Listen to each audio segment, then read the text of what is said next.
vida. Você possa, nesse primeiro cântico de prelúdio, fechar os seus olhos, poder desfrutar desse cântico e que ele venha falar ao seu coração. Você possa colocar a sua vida na presença de Deus. Eu sei que você já colocou esse dia, esse momento, mas que você possa colocar mais uma vez o seu coração para que ele possa mesmo receber a palavra do Senhor, as bênçãos do Senhor, a cura do Senhor na tua vida nesta noite. Em nome de Jesus. Amém, Jesus.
Deus. E como é bom poder saber que Deus, a cada amanhecer, Ele derrama a graça dele sobre nossas vidas. Como é bom poder saber que Ele é o nosso socorro, o nosso refúgio, a nossa fortaleza, que é Ele que formoseia os nossos rostos quando nós estamos abatidos, em luta, em dificuldade. Eu não sei como você entrou nesta noite, mas o Senhor sabe. E nós possamos falar, declarar, cantar esse Deus, eu te amo. Te amo, Deus. Senhor, tem sido o meu refúgio, a minha fortaleza. Eu te amo, Deus, porque o Senhor me amou primeiro como eu era, como eu estava, como eu estou. O Senhor me ama. Aleluia.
um no olho do outro. Quando a gente vai fazer algum encontro de casal e pede para olhar no olho e falar alguma coisa, a gente fica desviando o olhar. Porque foi perdendo com o tempo, não foi regado, não foi nutrido. E com Deus é a mesma coisa. Muitas vezes nós temos até dificuldade de falar para Deus que nós amamos Ele. Porque não nutrimos, não semeamos. Desculpa, gente, mas agora melhorou. E isso a gente tem que fazer a cada dia. A cada dia. Não tenha dificuldade de falar para Deus que você o ama. Ele te conhece. Ele teceu a sua vida lá no ventre da tua mãe. Ele sabe de cada parte do seu corpo. Ele sabe o que está normal, o que não está normal, o que está doente, o que precisa de cura. Tanto emocional, tanto físico. O Senhor sabe. O Senhor sabe o que você tem vivido. Se você tem passado por vale, tem passado por dificuldade financeira, o Senhor sabe, meu querido e minha querida. Por isso, você está aqui nesta noite, e aqueles que vão nos assistir mais tarde, pelo YouTube, pelo Facebook, o Senhor também fala com esses também. E Ele quer falar com você, que Ele quer te ajudar, que Ele quer te envolver nos braços dele de amor e graça. Por isso, busque o Senhor, fale com o Senhor. Quais são as suas dificuldades, as suas debilidades, aquilo que tem te atrapalhado, de você ouvir Ele, peça para Ele, para o Espírito Santo te dar um ouvido audível, Ele te dá. Peça para Ele sabedoria, Ele te dá. Mas hoje, Ele quer dizer que Ele te ama. E mesmo que você está passando por um vale, Ele está com você nesse vale. Amém? Amém? Aleluia! Esse é o nosso Deus. Nós temos que confiar nas promessas de Deus. Que Deus é maravilhoso, que Deus é forte, Ele nos faz forte. Amém? Glória a Deus. Seguro nós estamos nos braços dele. Daquele que nos chamou, daquele que nos criou. Aleluia, Jesus.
esse é um momento ainda nessa atitude de louvor e gratidão a Deus. Você que trouxe o seu dízimo, a sua oferta, enquanto ouve uma canção, você vai vir aqui depositar no gasofilácio com alegria, entendendo que o Senhor é bom e que Ele que cuida de nós, Ele que nos abençoa, e por conta disso nós podemos abençoar também outras pessoas em nome de Jesus.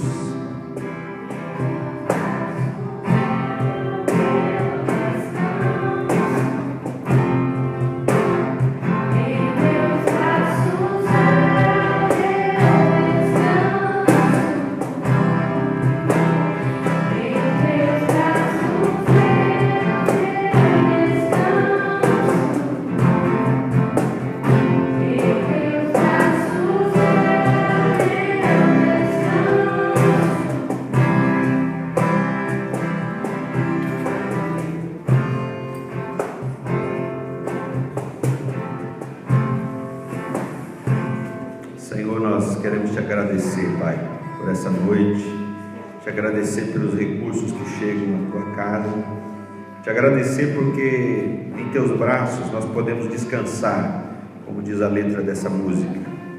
Te louvamos por cada vida, Senhor, que o Senhor trouxe aqui nessa noite. O teu Espírito de algum modo tocou, de algum modo envolveu, de algum modo convenceu e está aqui. Louvado seja o teu nome. Que esse tempo, ó Pai, de abrir a palavra, de abrir as Escrituras, seja um tempo que os nossos ouvidos estejam abertos e nada nos roube a oportunidade de ouvirmos o Senhor falar conosco, o Senhor nos ministrar, o Senhor trazer a nós o alimento que alimenta a nossa alma, que fortalece a nossa vida, para que nós saibamos viver essa vida na presença do Senhor. Saibamos viver essa vida olhando para Jesus, seguindo Ele, nas pisadas dEle, e desfrutando da verdadeira vida abundante, que Ele prometeu derramar sobre nós. Que nessa noite, Senhor, ó Pai, nós sejamos tocados, envolvidos pelo Teu Espírito Santo, que a Tua presença nos inunde, transborde em nós, Senhor, para louvor da Tua glória, que nós oramos, te agradecemos. Amém.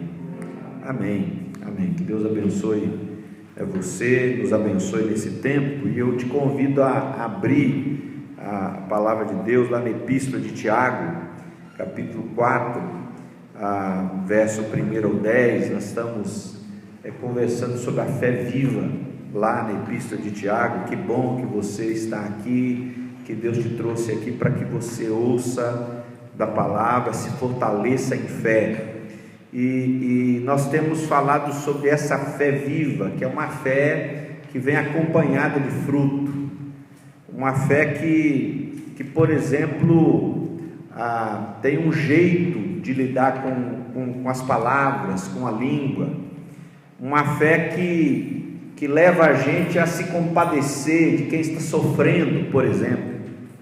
E no capítulo 4 hoje, nós vamos ouvir Tiago falar de duas realidades: mundo, ou amizade com o mundo, e amizade com Deus.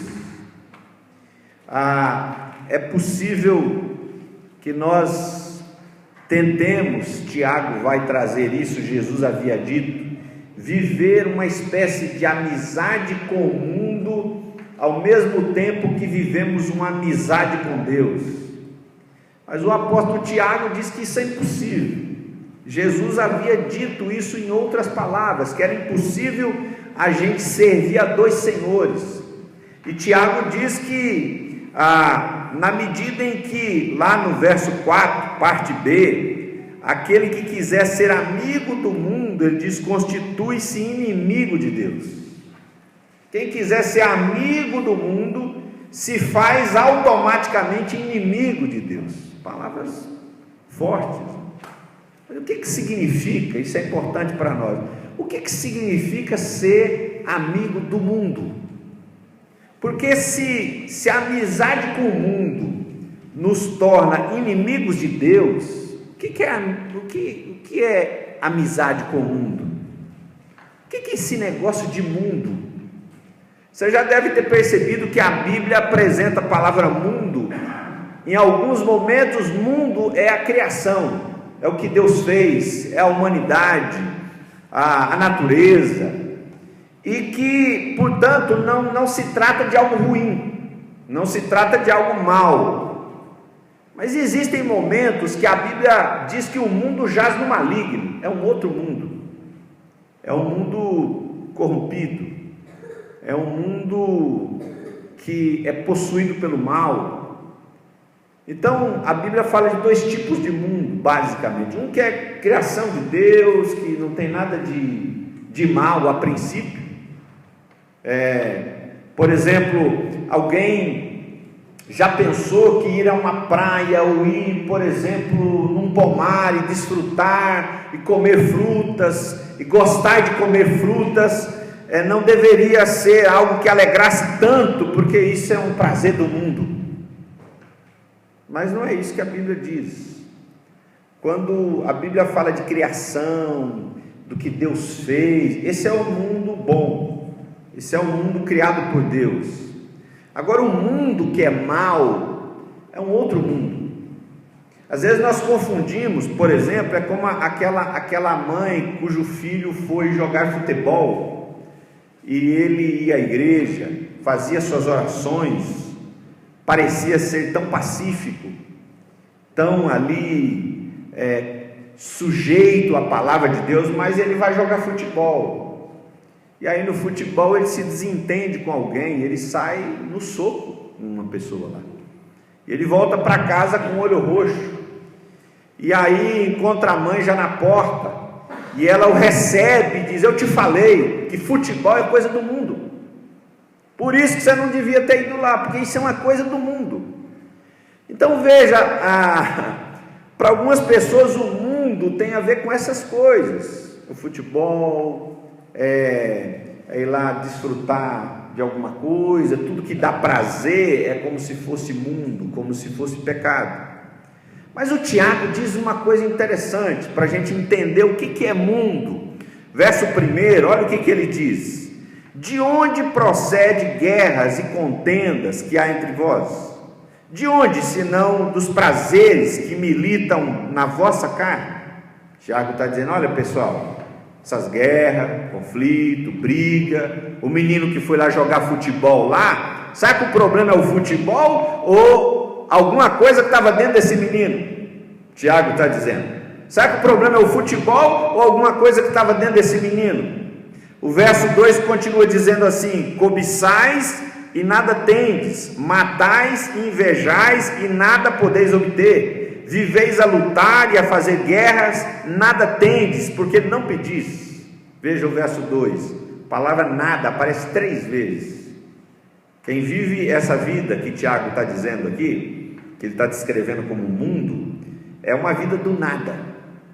A pessoa cobiça, não tem nada, ela inveja, mas ela não pode obter nada, ela vive a lutar, fazer guerra, mas ela nada tem. É a vida do nada, é a vida que não dá em nada, não leva o sujeito para lugar nenhum. Essa vida no mundo, que a gente vai entender melhor o que é o mundo, é como se você subisse uma escada. A sua vida é subir uma escada, você deseja chegar lá no topo. Lá no topo da escada tem uma porta. Você acha que ao abrir aquela porta você vai dar de cara com um lugar maravilhoso. Nesse lugar você vai ser feliz para sempre. E aí você gasta a vida inteira subindo essa escada. E você sobe essa escada, como o Tiago está dizendo aqui, movido por cobiça, por inveja, por orgulho. É isso que te leva a subir cada degrau dessa escada. E quando você abre a porta lá em cima, você chega no último degrau, você pega na maçaneta da porta, você abre a porta dá em nada, não dá em lugar nenhum, não tem nada, é vazio. É como se fosse um lugar que você olha, parece que você está diante do espaço, não tem nada ali. Não tem comida, não tem grama, não tem passarinho, não tem natureza, não tem nada, não tem pessoas, não dá em nada. Mais ou menos isso que Tiago está dizendo. O verso 2 diz que essa vida dá em nada. O verso 3 prossegue dizendo: pedis e não recebeis, porque pedis mal, para esbanjardes em vossos prazeres. Infiéis, não compreendeis que a amizade do mundo é inimiga de Deus? Aquele, pois, que quiser ser amigo do mundo, constitui-se inimigo de Deus. Ou supondes que em vão afirma a Escritura, é com ciúmes que por nós anseia o Espírito que Ele fez habitar em nós?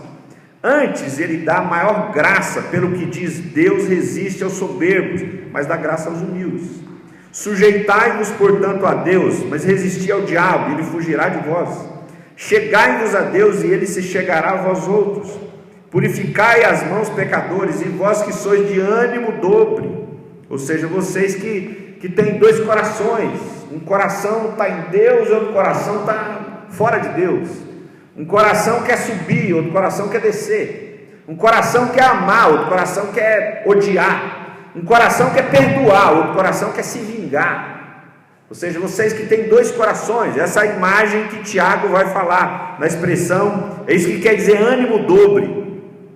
E aí ele diz, limpai o coração, verso 9, afligi-vos, lamentai e chorai, converta-se o vosso riso em pranto e a vossa alegria em tristeza. O 10, humilhai-vos na presença do Senhor e Ele vos exaltará. Amém? Humilhai-vos na presença do Senhor e Ele vos exaltará. Então o que é mundo? A igreja por muito tempo tentou descrever, deixando a Bíblia de lado, tentou falar o que é o mundo. Teve uma época que maquiar era coisa do mundo. Pessoa, uma criança, ou um adolescente, uma jovem, ou uma mulher, ela se maquiava e alguém dizia, não, isso é coisa do mundo. Ela pintava a unha, aí alguma pessoa dizia, não, mas isso aí é coisa do mundo. Mas a gente vai mergulhando na Escritura e a gente vai vendo que não é isso aí que é mundo. O mundo não tem a ver com essas coisas externas. Algumas pessoas até vão eleger a roupa que é do mundo, a roupa que não é do mundo. Mas Tiago diz algumas coisas interessantes. Por exemplo, ele diz assim, pessoal, vocês estão com umas brigas aí, e aqui veja que Tiago está escrevendo para quem? Para a igreja. Então Tiago não está falando com o pessoal que não conhece a Escritura, que não é da fé. Ele está falando com pessoas que são da igreja. E ele diz, olha, vocês estão em guerra aí, estão com as brigas aí internas, estão com as confusões, umas lutas, uns conflitos, umas contendas, umas discussões aí, umas divisões aí. Você sabe de onde vem isso aí? É como se Tiago estivesse dizendo, bom, isso aí vem do mundo, é o mundo que está em vocês. Pô, mas como o mundo dentro da igreja? É, o mundo dentro da igreja. Então veja, essa história que a gente ouve aí, de repente você ouve assim, a pessoa dizendo, não, o mundo está entrando dentro da igreja. Não, o Tiago já tinha dito isso, com outras palavras, mas já tinha dito isso aí, há cerca de 2000 anos atrás.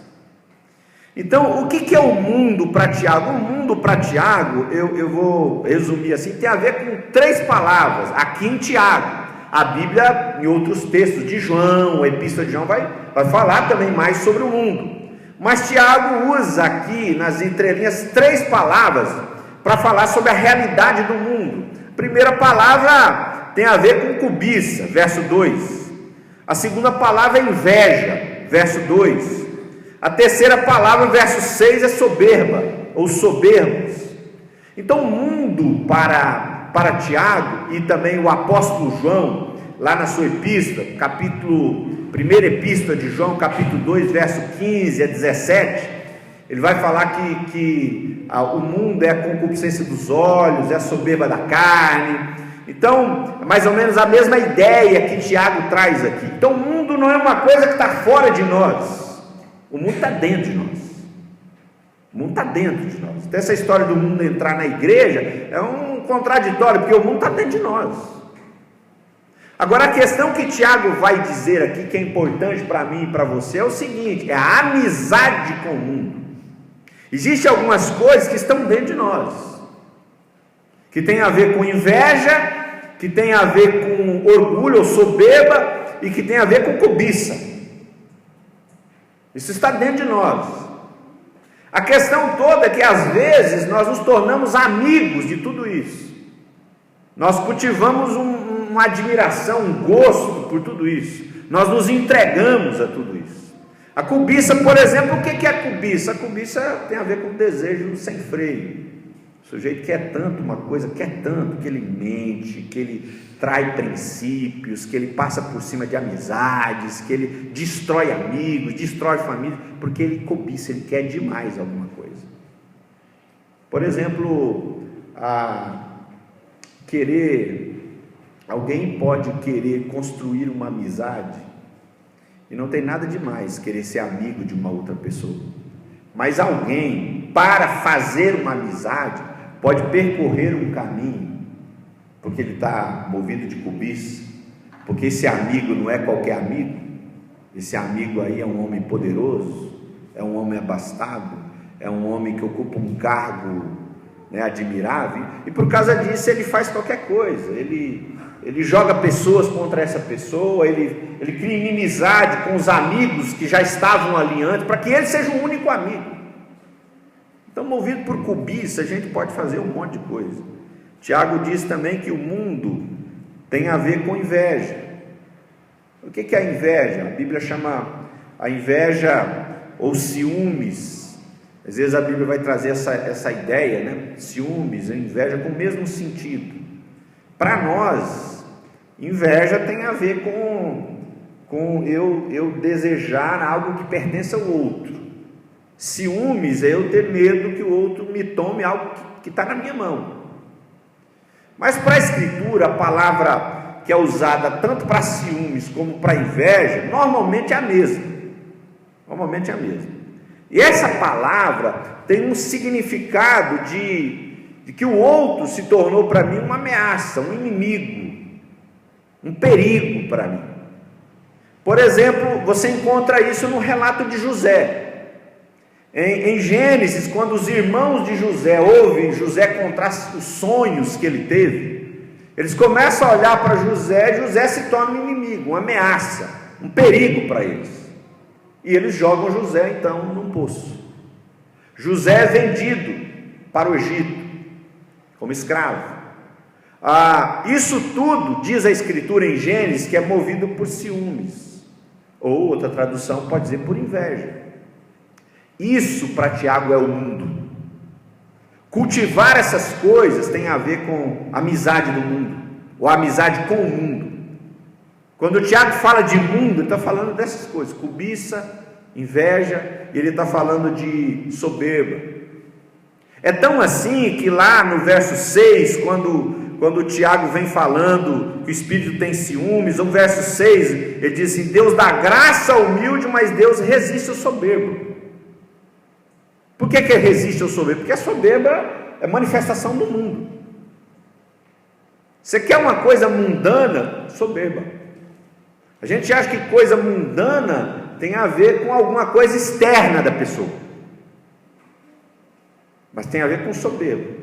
Para Tiago tem a ver com outras coisas? Tem, mas Tiago aqui chama a nossa atenção para a soberba. Como que a soberba se manifesta aqui, conforme Tiago? A soberba se manifesta no verso 11 aqui em diante, que a gente não leu, por exemplo. Tiago vai dizer, em outras palavras, que a soberba se manifesta, por exemplo, quando a gente está falando mal das outras pessoas.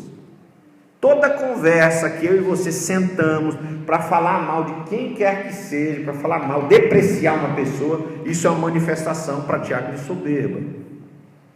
Toda conversa que a gente senta para falar mal de uma pessoa, isso é manifestação do mundo em nós. Isso é manifestação do mundo. A gente pensa assim: fulano e tal está ouvindo uma música lá, aí você nem conhece a letra da música, essa música é do mundo. É do mundo essa música. Então, mas Tiago está dizendo que o mundo, sabe o que é o mundo? É manifestação de soberba. A soberba se manifesta, por exemplo, quando a gente está falando mal de alguém.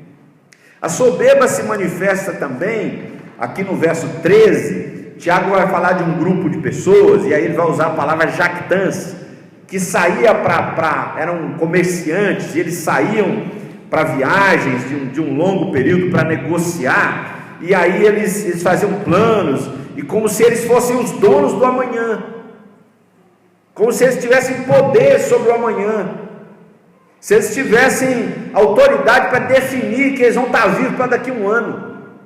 daqui 5 anos, e eles faziam projetos como se eles fossem quem decidisse sobre a vida ou sobre a morte.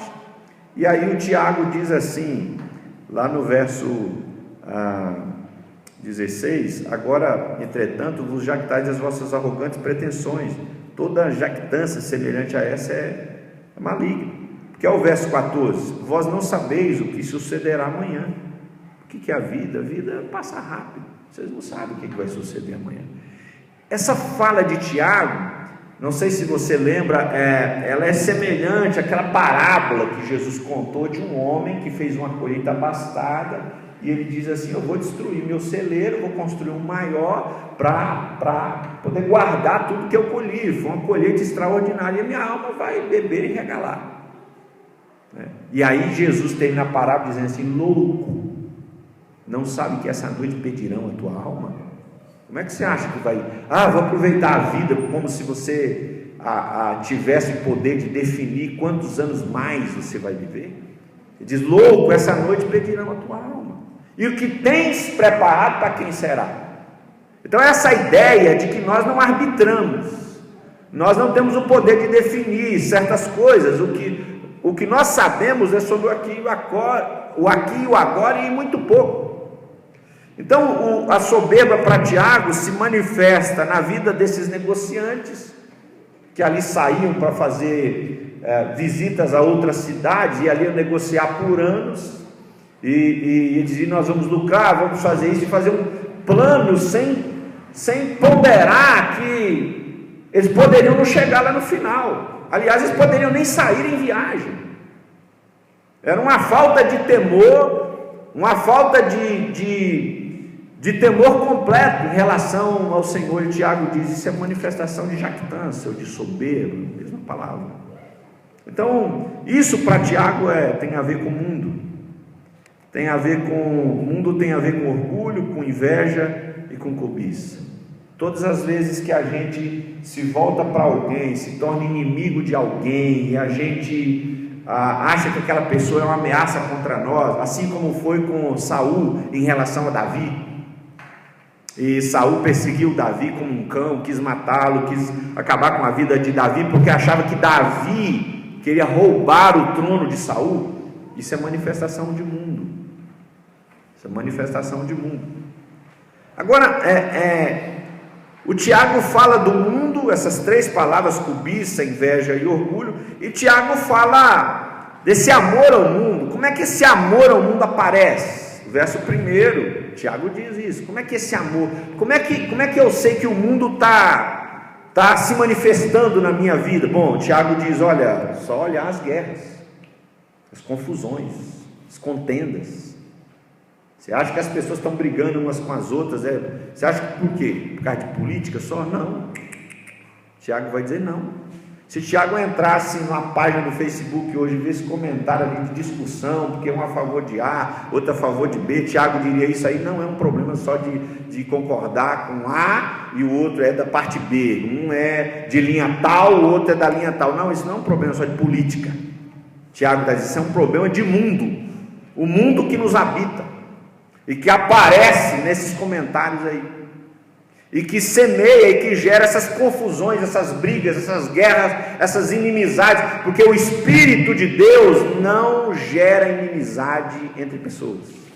Pode ver, o Espírito de Deus, você pode crer, não exatamente a outra pessoa crê, mas se você se abre para o Espírito de Deus, ele não vai trabalhar na sua vida para que você se torne inimigo de alguém. O Espírito de Deus é trabalhador, ou trabalha para gerar amizades, nunca inimizades. Então toda manifestação de confusão, de briga e de inimizade é manifestação da amizade com o mundo. Agora, a amizade com o mundo, ela produz também algumas coisas, ele mexe com algumas coisas. Por exemplo, olha o verso 2 lá no final: não tendes porque não pedis. A palavra pedir aqui tem a ver com súplica. Então a amizade com o mundo faz a gente ou nos priva de orar. Sabe por que algumas pessoas não oram? Porque elas vivem essa amizade com o mundo. porque elas gostam de viver a vida de inveja, de ciúmes. Elas se entregaram a essa vida soberba, se entregaram às suas cobiças, são levadas por elas, para onde for, para a direita, para a esquerda, seja se o terreno for tranquilo, se for difícil, não interessa, elas se entregam às suas cobiças. Salomão viveu isso, ele diz: tudo que os meus olhos desejaram eu não me privei. Salomão sabe o que é esse negócio de viver entregue a cobiças, ele viveu isso aí, e no final ele diz: ó, tudo vaidade.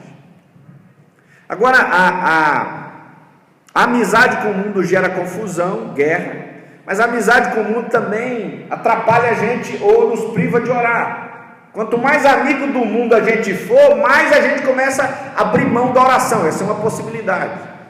Ou a possibilidade seguinte, verso 3, que Tiago diz o quê? Pedis. Tem um pessoal que não pede, que não ora, porque se tornou amigo do mundo. E tem um pessoal que ora, que pede, mas não recebe. Por que não recebe? Porque pede mal. O que é pedir mal? É um pedido maligno. É como se você fosse pedir para Deus, bem forte o que o diabo, se fosse pedir para Deus uma coisa que o diabo que gosta de dar. Se fosse pedir para Deus, por exemplo, Deus é verdade, o diabo é mentira. Aí você pede para Deus uma coisa que tem a ver com mentira. É como se você entrasse numa padaria para comprar remédio. Aí o dono da padaria diz: você entrou no lugar errado.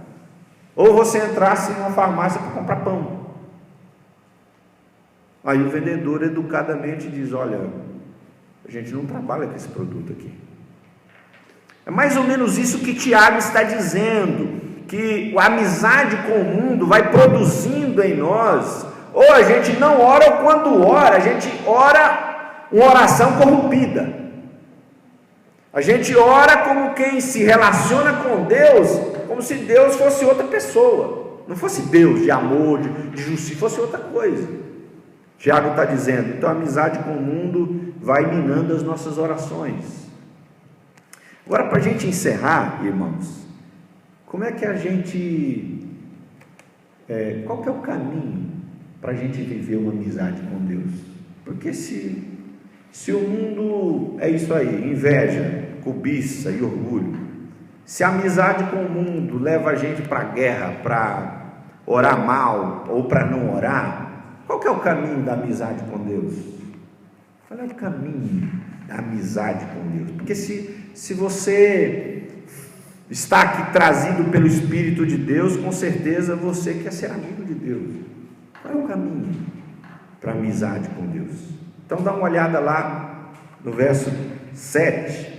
Tiago diz assim: sujeitai-vos portanto a Deus, mas resisti ao diabo, ele fugirá de vós. Se achegue.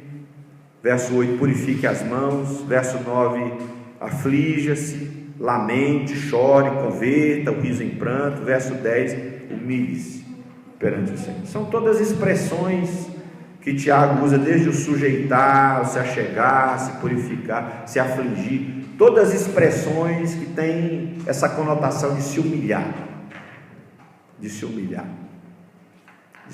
diante de Deus. Então, se por um lado o mundo, a mundanidade, não tem a ver só com uma vestimenta, com usar um palavreado. Alguém conversa com uma pessoa, aquela pessoa conversa assim, usa muita gíria, aí alguém diz: nossa, essa pessoa é do mundo, cheia de gíria. Não, o mundo não tem a ver com gíria, o mundo tem a ver com cobiça, inveja e soberba. Isso é uma mentira do diabo para nós, para a gente chamar de mundo o que não é mundo. Agora, a não ser que essa gíria ela seja produzida por inveja, por orgulho, aí é outra conversa, mas a gíria em si não tem nada a ver com o mundo. Agora, a amizade com Deus passa por humilhar-se, porque às vezes a gente pode viver a amizade com o mundo mesmo na igreja. O Josué, certa vez, quando Moisés disse para Deus: Deus, olha, a caminhada está difícil, está pesada, conduzir o povo para a terra prometida. E Deus disse: tá bom, faz o seguinte, vamos repartir a porção do Espírito que está sobre você, vamos repartir com os anciãos aí, eles vão te ajudar a conduzir o povo. E aí, quando essa experiência acontece, diz que o Espírito de Deus é derramado e algumas pessoas lá começam a profetizar. E Moisés não estava por ali. O Espírito de Deus envolve algumas pessoas ali. Aí o Josué vê aquilo e aí vai conversar com Moisés. E aí diz: Moisés, ó, tem um pessoal lá que está profetizando, falando umas coisas lá. E aí Moisés falou assim para Josué: Josué, quem dera todos profetizassem, quem dera todos fossem envolvidos pelo Espírito de Deus. Ali a ideia de Josué que era um homem zeloso, era um homem que servia a Deus, mas o mundo se manifestou também na vida de Josué, porque esses ciúmes de Josué em relação àqueles dois homens que o Espírito de Deus visitou, esses ciúmes é manifestação do mundo na vida de Josué, que servia a Deus, que era um homem zeloso. E às vezes o nosso zelo, o suposto zelo que a gente tem, por detrás carrega uma mundanidade, carrega manifestação ou de ciúmes, ou de inveja, ou de soberba, ou de cobiça. Então, quando a gente quer trilhar esse caminho da amizade com Deus, esse caminho começa a não humilhar-se.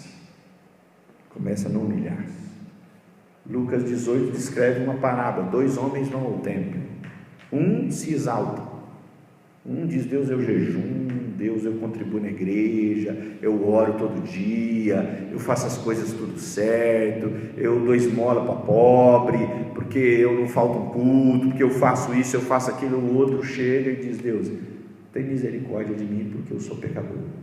Aí Jesus diz: quem desceu justificado? Aquele homem que disse que era pecador, que não tinha coragem nem de olhar para cima, que eles acreditavam que o céu é o trono de Deus, então ele não tinha coragem nem de olhar para cima. Para ele era um desrespeito olhar para cima. Ele chega a cabeça baixa no templo. Tamanha a reverência, o quebrantamento, tamanho é o coração rendido que está presente ali. Então o caminho para a amizade com Deus começa no humilhar-se. Humilhar-se diante de Deus e humilhar-se também diante das pessoas, sujeitar-se a Deus e sujeitar-se também às pessoas, porque tem gente que diz que se sujeita a Deus, mas não consegue se sujeitar a outras pessoas, não. Tem gente que diz que é humilde, mas não consegue enxergar pecado em si mesmo, enxerga pecado em todo mundo, mas não enxerga em si mesmo. Tem gente que se diz humilde, mas nunca busca ajuda. Acha que não precisa de ajuda. Isso é uma manifestação de soberba, isso é um mundo em nós. E nós gostamos de não precisar de ajuda. Aliás, a gente diz, você já deve ter ouvido a pessoa dizer assim: eu não gosto de depender de ninguém. Você nunca falou isso? Eu já falei. Não é assim que a gente fala? Esse negócio de depender dos outros, precisar de ajuda, sinal de fraqueza. Então, esse negócio da gente gostar de parecer forte, sabe o que é isso? É mundo, isso é mundanismo. Aquilo que a gente chama de mundanismo tem a ver com antes, né? Hoje a gente já tem esse entendimento, mas antes a gente achava que era batom, que era alguma coisa, algum adereço diferente que uma mulher colocava, a gente chamava, isso aí é o mundo. Não, isso não tem nada a ver com o mundo. O que tem a ver com o mundo? É esse negócio da gente achar que não precisa de ajuda, porque senão a gente vai parecer fraco e a gente quer parecer forte. Isso é mundo, isso aí é mundanismo. E Tiago está falando dessas coisas. E o caminho da amizade com Deus é quebrar com isso aí. É quando a gente vem e se humilha, e a gente diz: meu irmão, eu preciso que você ore por mim. Deus, eu estou aqui, eu não tenho um relatório de piedade para te apresentar, eu não sou que nem o fariseu lá. Eu fiz isso, bom, não, eu tenho uma lista de pecado que eu cometi. Aí começa a nossa caminhada com Deus. E às vezes nós tomamos a liberdade de dizer isso para uma outra pessoa que nós confiamos, de dizer: olha, meu irmão, minha irmã, ore comigo, porque eu pisei na bola essa semana, eu preciso que você ore por mim. Esse é o caminho da humildade. Às vezes humilhar diante de Deus é simples para algumas pessoas, mas eu quero ouvir me humilhar diante do irmão, quando a gente diz: eu pequei, Coloca a mão na minha cabeça, ore por mim, interceda por mim. Por que a gente não faz isso? Porque é o mundo que nos habita. Mas nessa noite eu quero te convidar de pé, a se colocar de pé, e a ter uma palavra de oração, porque Deus não desiste de nós, Deus quer ser nosso amigo, e não existe experiência mais maravilhosa do que sermos amigos de Deus, amigos de Deus, amigos de Deus. Quando a gente se torna amigo de Deus, essas coisas vão perdendo a graça para nós, perdendo a graça. Esse negócio de fazer inimizade com os outros vai perdendo a graça. Essa história da gente se achar melhor do que os outros vai perdendo a graça. Aliás, o apóstolo Paulo, ele diz assim que a gente tem que se considerar os outros superiores a nós. Filipenses capítulo 2.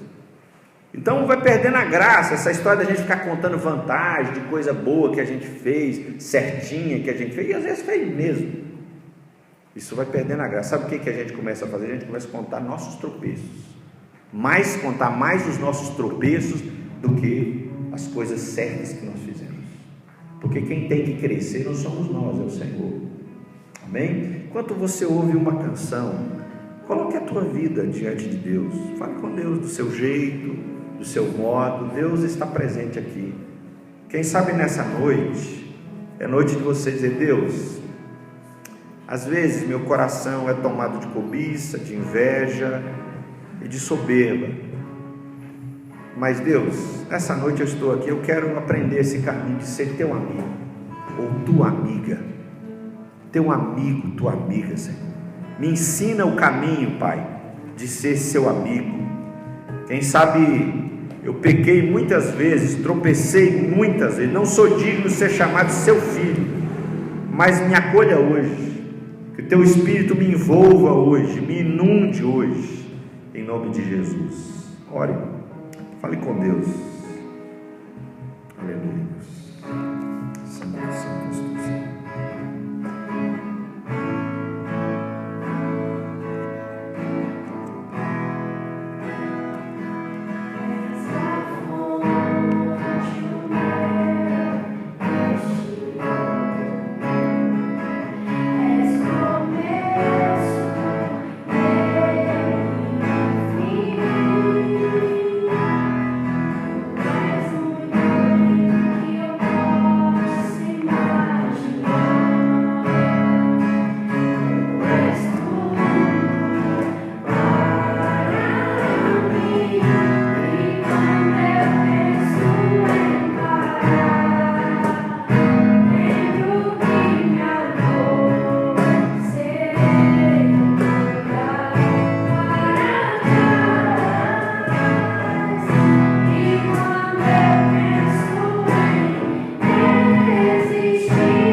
Nossa vida, Pai,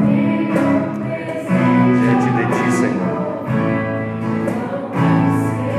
Às vezes nós procuramos o mundo lá fora, e o Tiago nos surpreende quando ele fala de um mundo que está dentro de nós. de invejas que surgem dentro de nós, cobiças que surgem dentro de nós, soberba que surge dentro de nós, e que em surgindo, em nascendo e sendo abraçadas por nós, na medida em que vamos nos tornando amigos, vamos gostando, vamos admirando, vamos nos deleitando em viver a soberba, em viver a inveja, em viver a cobiça. As brigas vão surgindo, as confusões, as intrigas, a nossa oração vai sendo corrompida, nós passamos a pedir mal, nós não sabemos direito o que pedimos, porque o que nós pedimos passa a ser mero desejo, ó Deus, pedidos que são para o nosso bel prazer. Mas quando nós nos tornamos amigos de Deus, ó Pai, que nessa noite o Teu Espírito Santo nos ensine esse caminho de Naamã, de descer, de nos humilhar, de nos quebrantar, Senhor, de nos sujeitar a Ti, de sentir as nossas misérias, de converter a nossa alegria em tristeza, de olhar para trás os nossos tropeços e nos quebrantar diante de Ti, de sairmos desse laço, dessa vida, ó Deus, embaraçada numa amizade com o mundo, e redescobrirmos a beleza da amizade com o Abba, com o Pai. Espírito Santo de Deus, sopra sobre nós nessa noite, nosso coração se renda diante de Ti, se quebrante diante de Ti, Senhor, a fim de que nós tenhamos a clareza do que é amizade com Deus, do que é amizade com o mundo, e mais do que clareza, nosso coração cultive a cada dia esse desejo, como diz o profeta João Batista: importa que eu diminua e que Ele cresça. Que nós nos coloquemos diante de Ti, Senhor, na consciência de que importa que diminuamos e que o Senhor cresça em nós, que nós nos esvaziemos de nós mesmos, do nosso eu, da nossa vanglória, ó Deus, e de tudo aquilo que é chamado de carne, nós sejamos cheios do Teu Espírito, em nome de Jesus. Que o Senhor sopre vida, sopre graça sobre cada um e cada uma nessa noite, ó Pai, em nome de Jesus. Aleluia. Amém, meus irmãos. Amém. A fé viva, da qual nós temos falado em Tiago, a fé viva não tem a ver só com a gente acreditar em algumas coisas. A fé viva é vivida com as amizades que a gente desenvolve. Quem tem uma fé viva se torna amigo de Deus. Fé não é só acreditar, imaginar que alguma coisa boa vai acontecer, ou que Deus vai fazer alguma coisa boa por nós. Fé é um jeito de viver a vida como um amigo de Deus, e como amigo, amiga de tudo aquilo que Deus gosta. Se Deus gosta de perdoar, quem tem fé ama perdoar. Se Deus gosta de amar, quem tem fé gosta de crescer no amor. Se Deus é justo, quem tem fé ama justiça. Se Deus é generoso, quem tem fé ama repartir. Essa é a fé viva. Que o Senhor nos abençoe, amém? Que o Senhor nos ajude a caminhar uma fé viva, como diz o apóstolo Tiago, ao sugerir que há a presença ali de uma fé morta. Mas nós pensamos que Tiago, quem sabe, quer que nós vivamos o inverso, uma fé viva. Que Deus sopre o Espírito sobre você, e que durante essa semana, onde você estiver, com quem você conversar, as pessoas percebam que a fé que te habita é uma fé viva, amém? Uma fé viva, não se trata só de alguém que acredita que Jesus morreu e ressuscitou, trata-se de alguém que quer seguir Jesus, que quer se parecer com Jesus, que quer revelar de Jesus na vida. Amém? Que o Senhor nos abençoe, que o Senhor derrame graça sobre nós, que o Senhor te dê paz e alegria, que o Senhor te fortaleça na caminhada, que o Senhor te sustente nos momentos difíceis, que o amor de Deus o Pai, que a graça de nosso Senhor Jesus Cristo e que a consolação do Espírito Santo se derrame sobre você e a sua casa, hoje e sempre. Amém e amém. Que Deus te dê uma boa semana, na paz e na alegria do Espírito Santo. Amém?